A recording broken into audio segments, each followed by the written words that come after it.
go out to Curry Field right now, and the president of the Regina Red Sox baseball team, Gary Brotzel. And Gary, can you have a nicer night for baseball than tonight? Hopefully the clouds stay away, but you've got the Miller Express in.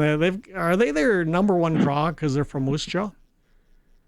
I think they used to be. I think Saskatoon might have moved up into the number one slot. We had, I think July 1st, we had like 1,300 here. Oh, nice. Nice. So the Berries, they've only lost, I think, 3 games, Gary. What's going on up there? Yeah. Why are they doing so well? Well, they're playing good baseball. If we look, which we have in great detail at how those games unfolded, we are like literally a couple of them 1 or 2 plays away from winning games. But yeah, it's just a combination of maybe some bad situational hitting and a couple untimely errors, the last couple losses. But yeah, we'll peak at the end this year instead of peaking early and losing out in the first round.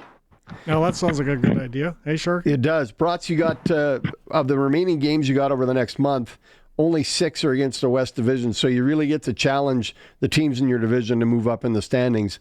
But you got to leapfrog somebody else before you get to the Berries.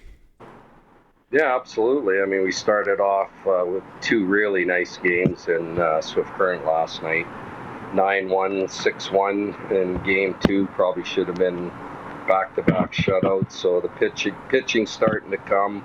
We're hitting the ball, and we've kind of upgraded the defense a little bit. And yeah, we got a couple more additions coming in here shortly.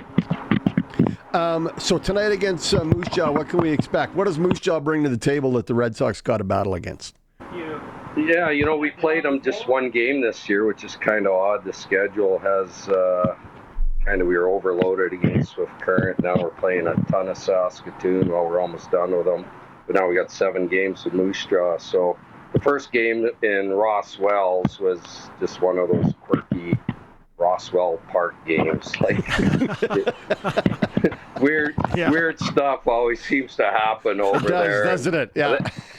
I think the wind was blowing out. I mean, the ball flies out of that park to begin with, and I think there was like a 60K wind blowing out. So just one of those nights you make a mistake and you paid for it. But no excuses. We got to win those games, and hopefully the boys come today and play hard. Now, the Miller Express, Miller Express made it to the league final against Okotoks last year. How many players do they have back from that team from a year ago? Oh boy, you're asking me tough questions. I'm gonna guess 6 or 7 maybe at the most. I think they turned the roster over a fair bit this year. In terms of your roster, who's been a surprise for you? You've got a lot of guys back, but who's been the surprise out of the new guys that have showed up for the Sox this year? We got those couple guys from that LSUS team on the back end that have been throw really hard. They just haven't pitched a ton in the last month. So, as they get innings, I see David Hankins and, being really dominant. Nice surprise lately. We just signed a Jacob Steele that has 2 games under his belt. And phenomenal second baseman. Like, we are really in good shape now up the middle with Matthew Fox and Jacob Steele up the middle. The range between those two is just really phenomenal. And then we just brought in the starting center fielder from LSU Shreveport, Ian Montz.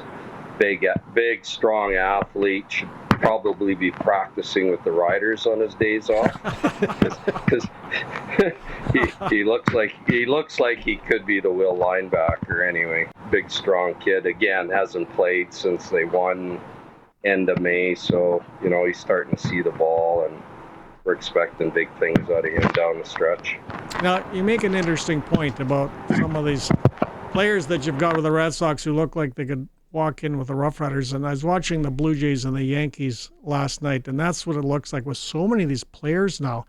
Baseball players, are they not, Gary? They're getting bigger, stronger, more muscular. Like, these dudes are big guys playing baseball nowadays. Yeah, very big. You look at our roster, we've got maybe a handful, maybe a half a dozen guys that are under 6'3". Like we are definitely a big team.